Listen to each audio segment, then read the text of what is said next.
اس ملک میں مرد حضرات کی سستی اور آرام پسندی اور نکما پن کا اندازہ اس سے لگائیں کہ ایک عورت کو گھر سے نکل کر کوکین کا کاروبار کرنا پڑا۔ انمول اور پنکی نام تو آپ نے سن رکھا ہوگا۔ سب سے پہلے انمول اور پنکی کی آپ یہ آڈیو سنیں جس میں وہ یہ کہہ رہی ہیں، اداروں کو چیلنج کر رہی ہیں، کسی کے باپ کی جرت بھی نہیں ہے کہ وہ مجھے پکڑ سکے، لیکن شروع میں پکڑتے رہتے ہیں، بعد میں آ کر ہمارے تلوے چاٹتی ہیں۔ آپ یہ خود سن سکتے ہیں، دیکھیں پنکی کیا فرما رہی ہیں۔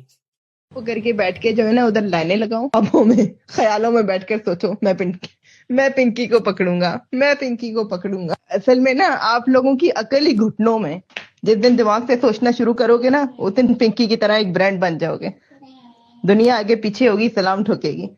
اب پتہ نہیں کہاں سے آ جاتے ہیں منہ اٹھا کے میں پنکی کو پکڑوں گا، پھر 5 سال ہو جاتے ہیں، 6 سال ہو جاتے ہیں، 7 سال، 8 سال، 9 سال ریٹائر ہو جاتے ہیں، پھر خود ہی فون کر کے ہنس رہے ہوتے ہیں کہ یار میں اتنے سال پیچھے لگا رہا، پکڑ نہیں پایا۔ مجھے پتا ہے آپ دوبارہ مر کے بھی پیدا ہو کر آ گئے نا، 10 سال بعد، 5 سال بعد جب آپ کی قبر میں ٹانگیں ہوں گی تو ایک بار مجھے کال کر کے آپ بھی بتانا۔ دیکھیں جس ملک کے اندر علماء کی، بزرگان کے دین کی توہین ہوتی ہو، علماء کرام کو دن دہاڑے آ کر گولیاں مار دی جاتی ہوں اور زہر بیچنے والوں کو پروٹوکول دیا جاتا ہو، تو پھر اس ملک کے اندر یہ کیا ہوگا؟ یہ کیسا انصاف ہے؟ ایک عالم دین کا قاتل ابھی تک نہیں پکڑا جا سکا، وہ آرام کر رہا ہے، پھر رہا ہے، دن دہاڑے پھر رہا ہے، اور ایک زہر بیچنے والی خاتون کو پروٹوکول کے ساتھ بغیر ہتھ کڑی کے عدالت میں پیش کیا جا رہا ہے، اور نہ ہی اس عورت کے چہرے کے اوپر کسی بھی ذرہ برابر بھی خوف نظر نہیں آ رہا۔ وہ ایسے آ رہی ہے جیسا کہ وہ اس تھانے کی خود ہی مالکن ہے، وہ خود ہی قانون ہے اور خود ہی ادارہ ہے، وہ اس سٹائل سے اندر آ رہی ہے، ٹھیک ہے۔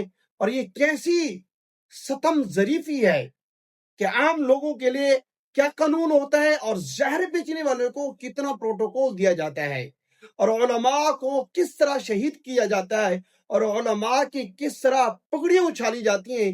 جب علماء کو پکڑتے ہیں نا، ان کی پگڑیوں کا، داڑھیوں کا، اور ان کے عالم ہونے کا، ان کے قاری حافظ ہونے کا لحاظ بھی نہیں کرتے، نہ ہی ان کے ضعیف پن کا خیال کرتے، نہ ہی حیا کرتی ہیں۔ حالانکہ حدیث پاک میں آتا ہے، رسول اللہ صلی اللہ علیہ وسلم نے ارشاد فرمایا کہ سفید ریش والا جو انسان ہوتا ہے نا، جو بزرگ ہوتا ہے، جس کے داڑھی بعض سفید ہوتی ہیں، ان کے سفید بالوں سے فرشتے بھی حیا کرتے ہیں۔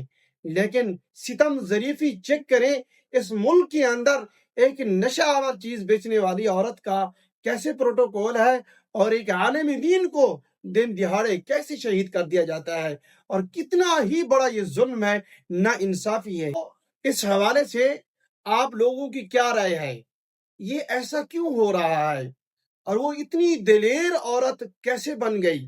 وہ اتنی سب سے زیادہ کوکنگ کا اپنا برانڈ بنا کر اور اپنی لیبارٹری کھول کر یہ کام کر رہی ہے، اور سٹیپ لگا کر کام کر رہی ہے، اور کب سے کام کر رہی ہے یہ کسی کو پتہ نہیں ہے، اور کون اس کے اندر ملوث ہے ابھی تک بھی پتہ نہیں ہے۔ وہ اتنا یعنی کہ شاطرانہ طریقے سے یہ کام کیسے ہو رہا ہے؟ آیا کہ کیا چیز ہے یہ؟ اس کے پیچھے کون ہے؟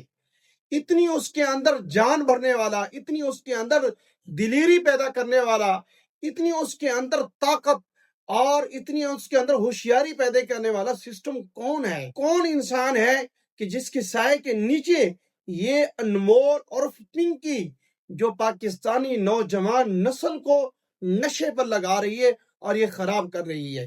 اپنی رائے ضرور دیجیے گا کمنٹ کے اندر۔ ویڈیو اچھی لگے اس کو لائک ضرور کیجیے گا، اور ہمارے چینل کو لازمی سبسکرائب کریں۔ شکریہ، جزاک اللہ خیر۔